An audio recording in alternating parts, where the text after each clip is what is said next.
What's on, ladies and gentlemen? My name's Ross, I like games, and today I've got my very first ever pre-release video game review. I'm kind of delighted.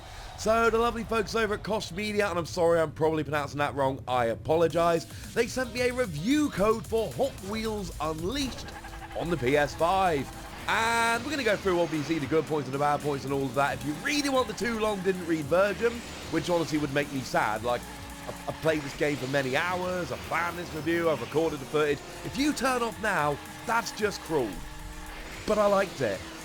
I really liked it. It's not a perfect game, there's problems with it, and it's far from perfect. But if you want a nice, arcadey, fun, fast, silly racer, this is good. This is it. This will do the job very nicely indeed. Now, it officially launches on September the 30th. There are some SKUs which will allow you to play it, I believe, from today. And on PS5, it's launching for 40 quid in the UK. Equivalent price in the US. That makes it a bit of a budget game. Generally speaking, some games like, Resident Evil Village was about 50 quid when it launched because it was a PS4, PS5 cross-gen game. They got up to 70 for brand new PS5 exclusive games. So 40 quid, you are looking at a bit of a budget title, and it is a bit of a budget title. There are some design choices that have been made which clearly fit it into a bit of a budget title. That's not to say a bad thing, but that is to say that in some ways expectations should be tempered. Now, the racing itself is what I like. The basic racing of the game is good. You are in Hot Wheel cars. You go around Hot Wheel tracks. Those Hot Wheel tracks are in real world locations. And it is fast and it is silly. And you basically, like all good silly arcade racers, and I say silly as a compliment here, you are trying to boost as much as you can. You try and skid around corners and that builds up a boost meter, and I really appreciate the different cars have different boost meters. Sometimes it's continuous, sometimes it's dots, which give you one specific length of boost, and it could be 1, 2 or 3 dots. And you tap the brake to skid around corners, and when you drift around corners, and when you drift around corners, you build up your boost meter, and then you can use that throughout the game. At the beginning of the race, as is standard in games like this, you have to press the accelerator at the correct time, and when you do it at the correct time, you build your boost meter up for the start of the race, which is actually kind of cool. It doesn't give you a boost to start the race, it gives you a boost you can use at any point from the start of the race, which in some tracks can actually be better to leave it a little bit and then use it after a few seconds if there are boosting pads on the floor, etc. at the start, which there are. There are boosting pads on the floor, some that give you a boost when you're driving over them, some that give you a boost from the moment you drive over for a specific period of time. And you spend your time racing in these cool little Hot Wheels cars around the cool little Hot Wheel tracks in the real world environments, trying to boost as much as you can, and the racing feels good. And that's the most important thing here. I had an absolute blast with the racing. It feels good. It feels like you're racing Hot Wheel cars around a Hot Wheels track. You're probably almost never going to slow down, at least if you play like me. You're going to be bouncing off the size loads, and it's going to be fun. You're going to fall off the track, although one of my favourite design choices in the game. At any point, you can just hold triangle, or whatever the button is, or whatever controller you're using, and it will just reset you. And you don't have to have gone off the track or anything like that. You can just reset whenever you like. And sure, you'll get a slight penalty in terms of it slowing you down, but you can just reset whenever you feel like it. And that makes it so much more accessible and so much faster and so much nicer to race. And I very, very much appreciated that decision. That made me very happy indeed. The racing is fun. And that's the most important thing. You go over cars, you go under cars, you bounce off walls, and of course it's Hot Wheels, so there are spiders that shoot webs at you sometimes, which will stick you to the track. Because why not? Things get a little bit nutty. There's no power-ups, it's all just boosting and track obstacles, but that made it very, very, very fun for me. And like I say, you're racing through real-world environments, basements, skyscrapers, college campuses, skate parks, garages or garages, pronounce it how you will.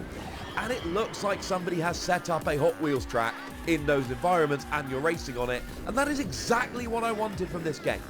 When I saw Hot Wheels, I'll be honest with you, right? I saw a tweet go out going, hey, who wants a review code? And I went, I can review that. That looks good. And then I started thinking about a Hot Wheels game, and I actually started looking at pre-orders, and I was just about to pre-order it when they sent me a review code. Don't tell them that. Although I do kind of still want it on the Switch. And the thing is, if you think about what you expect from a Hot Wheels game, that's what this is. Good and bad.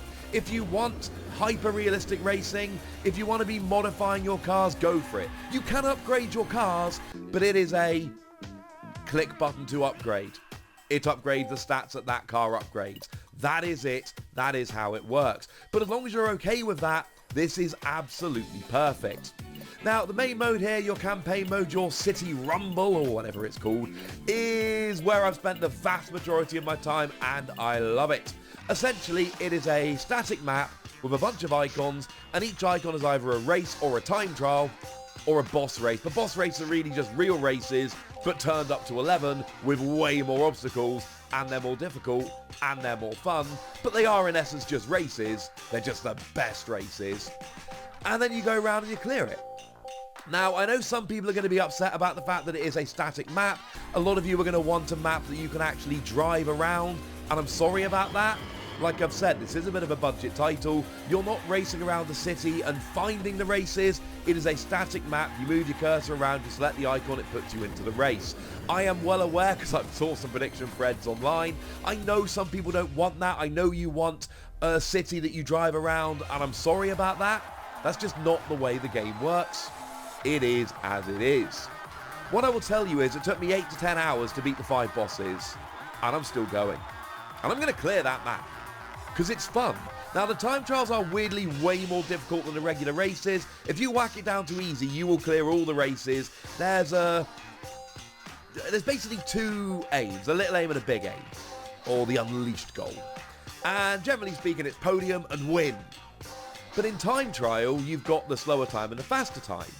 Well, in a race, you're going to win a lot of races, at least on your second or third go on easy, but on time trial, you are going to have to work for it, which then adds a bit more challenge, and it's all good. What I will say is, even for people who are playing on easy and, you know, kids, which, let's face it, is going to be a lot of the target market for this game, the shorter time on the time trial, or the slower time, whatever you want to call it, that is actually very, very achievable. There were only a few that I had to actually do more than once or twice, so I wouldn't worry in that regard. Difficulty-wise, you will be fine. I did, however, have one big problem with the campaign, and that is that there are secrets. And the secrets are weirdly obtuse. At one point, I was about 4 hours in, and there were 4 potential routes around the course, and all of them were marked secret. I literally had to ask what to do. And that meant that, you know, if the game's out, you're going to go and use a guide, and that's fine, but I'm afraid I have a slight problem with that. There is one other problem, and that is with the cars and the monetization and all of that. Now, there are 66 cars in the game launch, and there are some cool cars. The DeLorean, Kit, the Turtle Party Bus, a Snoopy car, dinosaurs. It's Hot Wheels. There are some really cool cars. The problem is in how the cars are given out. Now, there are essentially 3 ways to get cars. Number 1, you unlock some just as you go through the City Rumble. Number 2, you can just buy cars. There is a rotating roster of cars you can buy for 500 or 1200 coins. And number 3, blind boxes. 500 coins for a blind box, or you unlock them as you go through. And I'll tell you, I unlocked a bunch of blind boxes. Probably up to now, I have opened 30 to 40 blind boxes, somewhere in that nature. But I've also almost cleared the map, and I've unlocked 25 of the 66 cars. And in making this video, I went and unlocked 8 blind boxes, and 3 of them were the same car. And I had another that came up as a double. I did get a legendary, and it's a really cool car, and it's awesome. But you'll get a lot of doubles. The good cars don't come out that well, but you have that rotating roster. So with Kit and the Velociraptor car, I just bought them for coins. And it was fine. And it worked perfectly. But it can be awkward trying to get the particular car you want, waiting for it to come round on the roster, or trying to pull it out of blind boxes. And obviously you pull a lot more commons than others. And this is one of my worries with the game.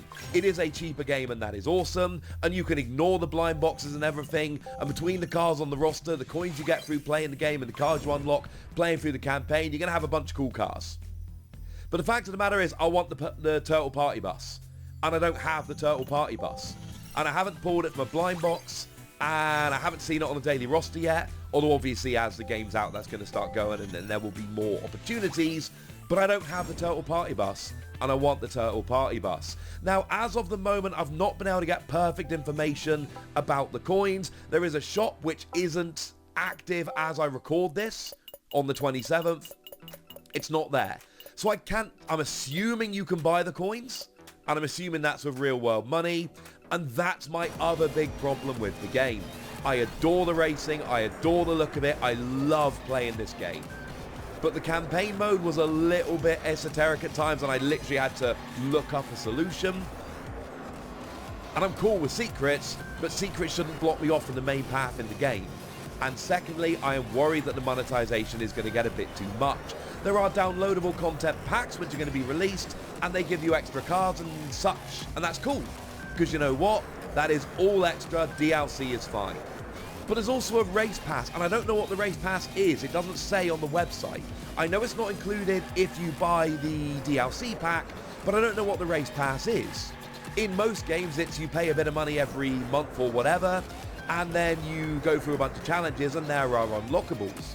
But if you're telling me that there are coins you can buy in the real world with real world money, and there are DLC packs, and there is a racing pass, this can start to build up and get a little bit too much, and that gets me a little bit worried. That's my big reservation with the game. I will pin a comment down below when we have proper information. I will pin a comment to this video to tell you exactly what it is. As it stands at the moment, I've given you the best information that I've got. It will become clearer as we go. But to be clear, it looks like all of the cars available in the base game can just be bought. If you save up your coins, and you will have a bunch of coins through playing through the campaign, if you just save them up, you can just use that to buy the cars you want. And that's pretty gosh darned important. Elsewhere, the graphics are fine. They're not amazing, but like I've said, they shouldn't be expected to be. It looks cool. That's the main thing. It's a racing game. How it plays is way more important. It plays good. It doesn't look bad, but it is not going to be a top-tier PS5 title. I think that's not an unfair thing to say. There is a basement mode where you can have a look through and change your wallpaper and all the decorations, if you're into that. There is actually a pretty robust track editor with a bunch of options. I am not a track editor dude. I'm sorry, I can't do it. If you are a track editor dude, you're going to have some fun in the track editor. You unlock a bunch of cool stuff. You're going to be able to make some very cool tracks. It looks like a very cool track editor. It's not for me. But if you're thinking, I'd like to make my own Hot Wheel tracks, you are going to spend a lot of time in that mode. It is absolutely brilliant. And I do need to give a bit of a shout out to the PS5 controller, because it uses the adaptive triggers, and it uses the rumble, and it's got the little speaker, and when you do a boost or when you hit the side of the track, you hear it from the speaker in the PS5 controller, and I thought that was adorable. So I'm going to go ahead and give this 3 Wassies. It is not a stunning game. It is not an essential game. It is not your top tier racing game like Gran Turismo 7 or Forza Horizon. Is it 4 they're up to? The new one, the one that's coming in Mexico. Those are your really high-level racing games. This is a Hot Wheels game, for better or for worse. Personally, I loved it. And I haven't actually finished the City Rumble mode yet, and you better believe that this evening, even though I've played the game and done my review, I'm going right back to going through some more of those races, and I am legitimately excited to do so. There are some compromises that have been made. Some people are not going to like the fact that the city mode does not have somewhere you can drive around. Sorry about that. But it's not a full price game. And it's an awful lot of fun. And frankly, I would recommend it highly. But I want to know what you think. Have you played this game yet? Are you looking forward to it? Have you pre-ordered it? Tell me all your thoughts in the comment section. Go nuts! Be nice! And then the usual deal, comment, like, subscribe. You know all of this. Hopefully, we'll do more video game reviews in the future. That'd be nice. Seriously, the more of you that watch this and share it around, the more likely it is people are going to give me review codes in the future. So, yeah. Thank you very much for watching. Look after yourselves till next time. My name's Ross, and you've been watching Wossie Plays. Bye.